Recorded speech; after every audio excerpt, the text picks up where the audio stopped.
Mesdames, Mesdemoiselles et Messieurs, assalamu alaikum wa rahmatullah wa barakatuh. Nous sommes très heureux de vous retrouver encore une autre fois dans un espace d'information sur télévision Al-Bayan. Voici les principaux titres. Le programme radiophonique Émission Salam poursuit sa campagne de sensibilisation contre l'extrémisme dans le Grand Nord ivoirien. Les équipes ont récemment posé leurs valises à Ponzarani, localité située à 20 km de Bouna, dans la région du Bunkani. La Côte d'Ivoire, à l'instar des 23 autres nations, est située sur son sort depuis hier sur la phase finale de la CAN 2023, logée dans la poule A avec le Nigeria, la Guinée-Bissau et la Guinée équatoriale comme futurs adversaires. Un tirage au sort diversement interprété par les Ivoiriens. Et puis hors des frontières de la Côte d'Ivoire, un juge dans le sud du Sénégal a annulé hier la radiation de l'opposant prisonnier Ousmane Sonko des listes électorales. Ses avocats, quant à eux, assurent que leur client peut à nouveau se présenter à l'élection de février 2024 au Sénégal. Bienvenue dans le journal de ce 28 Rabiul Awal 1445 Hijr, correspondant au vendredi 13 octobre 2023. La communauté musulmane de la grande mosquée d'Agamé a visité dimanche dernier le cimetière d'Abobo Baoulé. L'initiative avait également pour objectif d'assainir ce lieu de transit pour la défunte. Plusieurs fidèles ont participé à l'opération. Abdul Hakim Oudoulié et Mariam Sidibé pour le compte-rendu. C'est à bord d'un car de 70 places qu'hommes, femmes et jeunes ont quitté la commune d'Adjamé pour Abobo en répétant des paroles de glorification. Allahu Akbar, Allahu Akbar, Allahu Akbar, Allahu Akbar, Allahu Akbar. Munis de machettes, de râteaux et de pelles, tout un arsenal pour désherber les tombes. Mais avant, des consignes sont données par le président du comité d'organisation. Le comportement à adopter lorsque nous serons dedans pour le nettoyage est que il ne faudrait pas qu'on s'arrête sur des tombes. Il ne faudrait pas aussi qu'on s'assoie sur les tombes là-bas. Et si on doit couper les herbes, nous les prenons depuis la racine. On va de les tirer. Parce que si tu t'arrêtes sur une tombe qui est vieillissante, il est fort probable qu'elle se fissure avec toi, qu'elle soit cassée et que tu te retrouves à l'intérieur. S'en est suivi des invocations et des visites du cimetière d'Abobo. Parmi les personnes présentes, certains n'en sont pas à leur première opération de nettoyage de cimetière. Il faut se dire souvent qu'un jour, comment vous allez venir vous trouver ici. Parce que rien n'est éternel, quoi. Voilà. Donc voilà pourquoi on est là ce matin, pour nettoyer un peu. Souvent tu es là, ça t'empêche souvent de faire des bêtises. Quand tu penses qu'un jour tu es là, et puis demain là, souvent mais tu viens, tu vois, il y a d'autres qui sont couchés. Ça te dit, un jour moi je serai à les places, quoi. Voilà, donc ça te permet d'éviter beaucoup de choses. Les grands-parents qui sont morts, personne n'est venu nettoyer les tombes. Il y a des arbres qui poussent dessus, et puis les petits arbres, donc on est venu pour nettoyer. Cette opération de nettoyage du cimetière est l'occasion pour interpeller la jeunesse sur son comportement et l'inviter à respecter la parole d'Allah. On a vu que le cimetière est sale, parce que où on dort là, matin tu peux te réveiller, comme ne pas te réveiller. Tu dis aujourd'hui je suis fatigué, je vais me reposer. Mais eux là, ils n'ont pas le choix. Quand tu es déjà mort, tu es dans la main de Dieu. Je veux que de nos vivants, on n'a qu'à avoir la crainte de Dieu. Que la jeunesse se ressaisisse. Arrête-toi de gaspiller notre vie. Aujourd'hui, c'est notre dernier demain qui est là. On va tout faire, tu vas avoir des milliards, des millions. Mais quand tu vas mourir, c'est ici, nous allons venir te déposer. Faire du nettoyage des cimetières une activité périodique constitue des occasions de se souvenir des disparus, prier pour eux et fortifier sa foi en Allah. On va se rendre maintenant dans la région du Bunkani, dans le nord-est de la Côte d'Ivoire. Une délégation de mission Salam a séjourné du dimanche 8 au mercredi 11 octobre dans la dite localité. Cette visite se situe dans le cadre d'une mission de supervision, de production d'émissions et d'évaluation. Faisons tout de suite le point de l'étape de Ponzarani avec notre correspondant Alassane Ouattara.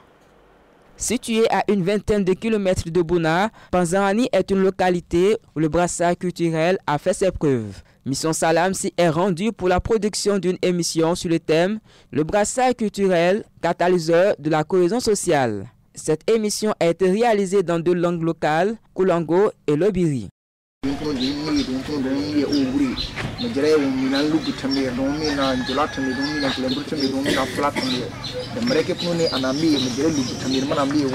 Le mariage ici, ça se fait entre les lobbies et puis les Koulango. C'est un facteur de cohésion, c'est un facteur de l'entente. Parce que le mariage qui est là, ça unit beaucoup de choses.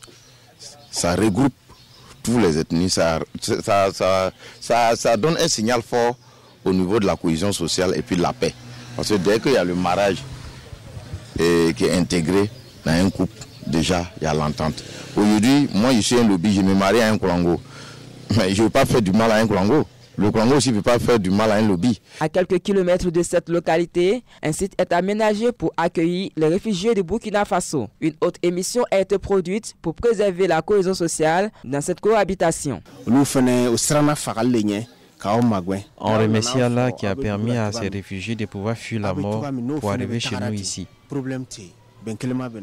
Depuis qu'ils sont venus ici, il n'y a pas de palabre entre nous. En tout cas, s'ils se comportent bien avec tous les villageois, il n'y aura pas de problème entre nous. En marge de la production de ces émissions, l'équipe de Mission Salam a procédé à une évaluation de l'impact du projet à Panzerani. On est toujours à l'intérieur du pays. À Mankono, les populations font de l'éducation une priorité. Plusieurs écoles qui ont vu le jour dans cette ville, dans le nord de la Côte d'Ivoire, font la fierté de tout le Béret. Parmi ces établissements, par exemple, il y a l'école franco-arabe Cheikh Abdel Bakr. On découvre l'établissement scolaire avec Aldjouma Bokoum et Fatoumat Kodio. Composée de 8 classes pour le programme arabe, l'école compte en son sein près de 290 élèves, tous programmes confondus. À l'instar de celle construite dans plusieurs villes du pays, l'école franco-arabe veut offrir une éducation de qualité aux apprenants. Elle veut, au travers de ses cours, à en croire les dires de son directeur général Karamoko Ahmad, emmener les élèves à cultiver de bonnes pratiques sociétales. Cette moralité que nous avions, ce bon comportement que nous avions à Mankono, nous avons commencé à perdre cette valeur-là. Donc, raison pour laquelle le cher Farouk Karamoko a décidé qu'on construise dans une école comme ça de cette valeur pour qu'on puisse au moins ramener cette valeur qui faisait la différence de Mankono à toutes les villes qui étaient dans son environnement. Donc, voilà l'objectif même du construction de cet établissement. Ramener la valeur que Mankono, la place que Mankono occupait dans le temps. Venues fraîchement du Soudan, les 3 formatrices de la langue arabe auront la charge d'occuper les 3 classes de CP1 que compte l'établissement. Pour les responsables, cette école contribuera à rehausser le niveau de la ville. Retour sur le bord de la lagune Ébrié, on parle toujours d'éducation. Le groupe scolaire Les Figuiers a accueilli mercredi dernier la cérémonie de lancement de l'année scolaire 2023-2024 de l'inspection de l'enseignement scolaire et primaire Cocody à Toban. Les conseillers pédagogiques, les directeurs d'école et les enseignants ont répondu présent à l'appel de l'inspectrice Kone Fatoumata qui a saisi l'occasion pour dégager les perspectives de cette année scolaire. Suivant le reportage de Soumaya Sanogo. Depuis 6 ans, Adja Kone Fatoumata, une passionnée de l'enseignement, s'investit corps et âme pour un avenir meilleur dans sa circonscription. S'appuyant sur une ressource humaine qualifiée, elle s'inscrit dans la dynamique de la ministre de l'Éducation nationale et de l'alphabétisation, professeure Maria Toukone, et veut placer sa circonscription au rang des meilleurs dans le pays. Étant gestionnaire de structure, c'est-à-dire l'inspecteur enseignement préscolaire primaire, nous devons vraiment faire cette démultiplication, répercuter toutes les consignes reçues par Mme la ministre à l'ensemble des ressources humaines que nous gérons. Et donc, aujourd'hui, c'était la grande réunion de rentrée solennelle de l'IEPP Cocody à Toban. Soyons tous des citoyens responsables pour une école de qualité, tel est le thème de cette année comme les 2 années précédentes. Valentin Etilé, à la tête de l'EPP Laurier 3 et 4, l'illustre bien à travers son acharnement au travail Un modèle brandi par l'inspectrice. Nos perspectives, c'est la continuité. Nous, depuis 2015, nous dirigeons cette école. Nous aspirons au meilleur. Et nous réalisons sur les 6 ans 100% à l'entrée en 6e. L'année dernière, nous avons les 3 meilleurs élèves des écoles publiques qui sont sortis chez nous à l'entrée en 6e. C'est ce que nous voulons continuer. L'IEPP Cocody à Toban est issu de la scission de l'ex-IEPP Cocody 1 depuis mars 2018. La circonscription compte 28 écoles primaires et 14 maternelles publiques. Au privé, on dénombre 57 établissements primaires et 54 préscolaires. Et la 2e édition du Salon Afrique-Canada, Immigration et Investissement s'est ouverte depuis hier et se poursuit jusqu'à demain dans la commune de Cocody. Ce salon vise à exposer les opportunités d'affaires entre le Canada et l'Afrique, selon Abdul Hakim Odoulié et Fatoumata Kodio. Initié par Aquaba Community, le salon s'est déroulé autour du thème « Partenariat gagnant-gagnant pour un avenir promoteur entre l'Afrique et le Canada ». Ce rendez-vous permet aux acteurs de sensibiliser les populations sur l'immigration par les voies légales. Pour nous, l'immigration, ce n'est pas lorsque tu arrives à l'aéroport de Toronto ou bien de Montréal que tu dis « je suis là ». C'est avant de partir. Donc on vient avec nos partenaires pour apporter l'information vraie, n'est-ce pas, pour que les gens puissent faire des choix assez aisés et surtout bien outillés pour embrasser ou pas le schéma de l'immigration. Le salon s'est ouvert en présence de l'ambassadeur du Canada en Côte d'Ivoire et le représentant du directeur général de la diaspora. Ces derniers ont salué l'initiative qui vient ainsi renforcer le partenariat entre les deux pays, selon eux. Ce salon, c'est vraiment la démonstration d'une relation de personne à personne bénéfique à la Côte d'Ivoire, à l'Afrique et au Canada. Pourquoi? Parce que nous avons non seulement la participation de la Direction générale de la diaspora du ministère d'État, ministère des Affaires étrangères, nous avons du Canada Aquaba Community sous le leadership de son président, plusieurs représentants, une forte délégation du Canada. Venez nombreux parce que le Canada offre des potentialités. Je crois que l'immigration, ce n'est pas une mauvaise chose. Voilà, l'immigration, c'est un choix de vie qui s'organise, qui se prépare sur le long terme. Quand on veut partir, il faut faire de bons choix avec des pays qui veulent vous accueillir, parce qu'il y a des pays qui ne sont pas préparés à accueillir tout ce monde qui arrive. Et ils peuvent venir ici, s'informer et puis préparer leur avenir, en espérant bien sûr qu'ils reviendront apporter énormément à la Côte d'Ivoire, qui est aussi un Eldorado. Coupure du ruban, visite de stand et panel sont les articulations de cette première journée du Salon Afrique-Canada, Immigration et Investissement. Ouvrons à présent la page sport. Dans ce journal, les 24 équipes qualifiées pour la phase finale de la Coupe d'Afrique des Nations 2023 qui se déroule ici en Côte d'Ivoire connaissent depuis hier leurs adversaires, les stades qui accueillent leurs différentes rencontres.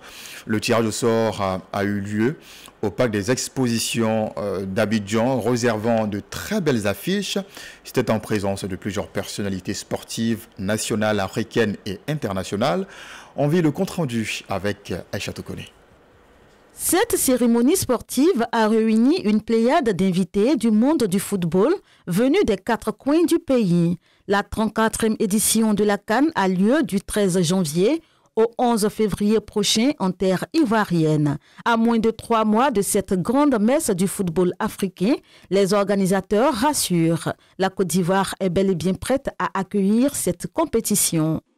Mesdames et messieurs, je voudrais solennellement vous donner l'assurance et prendre l'engagement que la Côte d'Ivoire tiendra son pari d'organiser la meilleure des CAN, comme l'a voulu son Excellence Monsieur le Président Alassane Ouattara, et comme le désire Monsieur le Premier ministre, le gouvernement et les populations ivoiriennes, qui, dans leur ensemble, s'apprêtent à donner aux 23 pays l'hospitalité ivoirienne.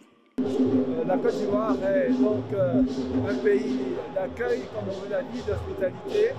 Et nous nous préparons pour que, au-delà des matchs, cet événement soit une grande fête du continent africain, une grande fête de la CAF.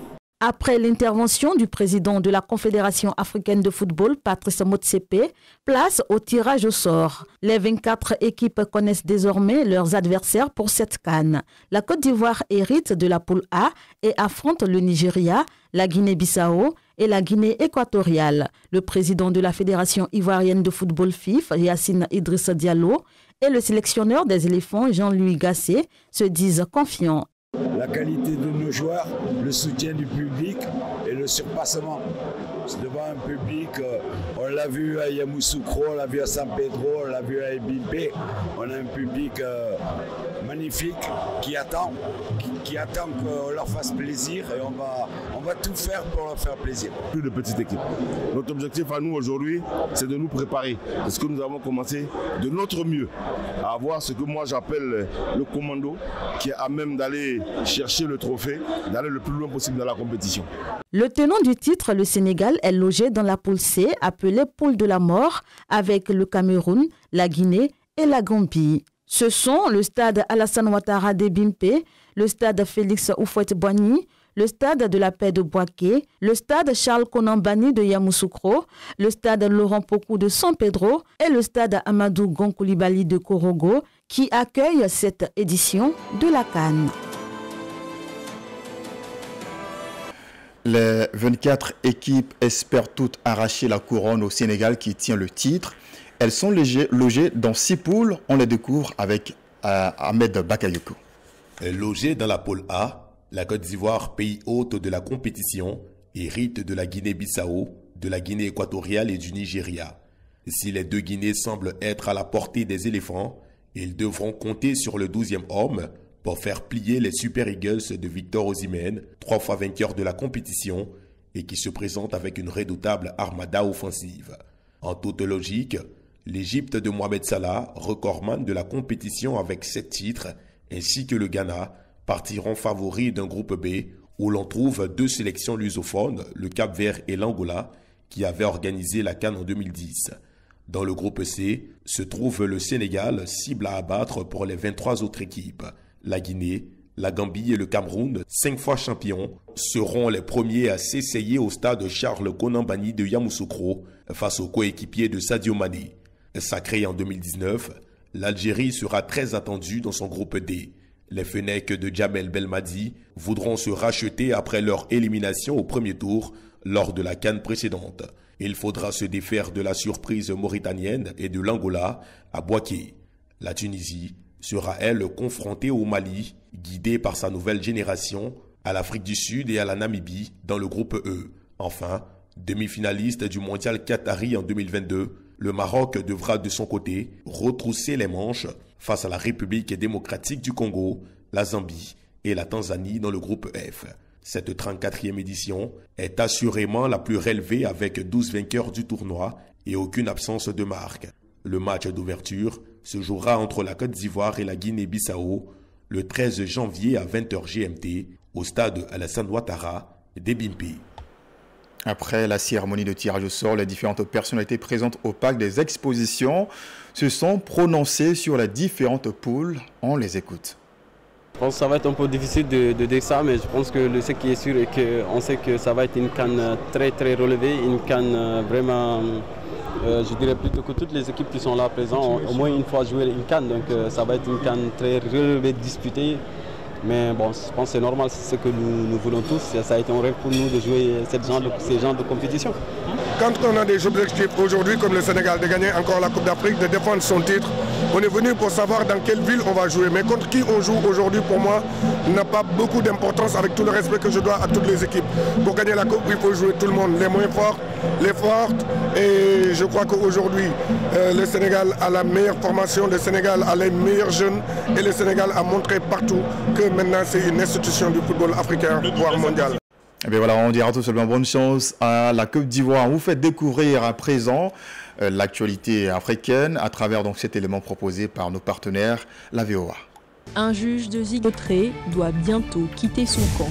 Le président congolais Félix Tshisekedi a annoncé un allègement progressif et graduel. L'actualité aujourd'hui, avant de refermer la porte de ce journal, revenons sur les principaux événements. Le programme radiophonique Émission Salam poursuit sa campagne de sensibilisation contre l'extrémisme dans le nord ivoirien. L'équipe était dimanche dernier à Panzarani. La Côte d'Ivoire est logée dans la poule A et hérite aussi du Nigeria, de la Guinée-Bissau et de la Guinée équatoriale pour le compte de la Coupe d'Afrique 2023. Et puis hors des frontières de la Côte d'Ivoire suite à l'annulation de la radiation de l'opposant prisonnier Ousmane Sonko des listes électorales par un juge sénégalais. Ses avocats affirment qu'il peut se présenter à l'élection de février 2024. Merci à vous d'avoir suivi ce journal. Vous pouvez le retrouver sur nos plateformes digitales. L'actualité se poursuit également sur notre site albayan.info. On se retrouve demain à partir de 20h30 pour le commentaire, l'analyse de l'actualité à travers votre émission Point Hebdo. Bonne suite de programme à vous et surtout bon week-end. Assalamu alaikum wa rahmatullahi wa barakatuh.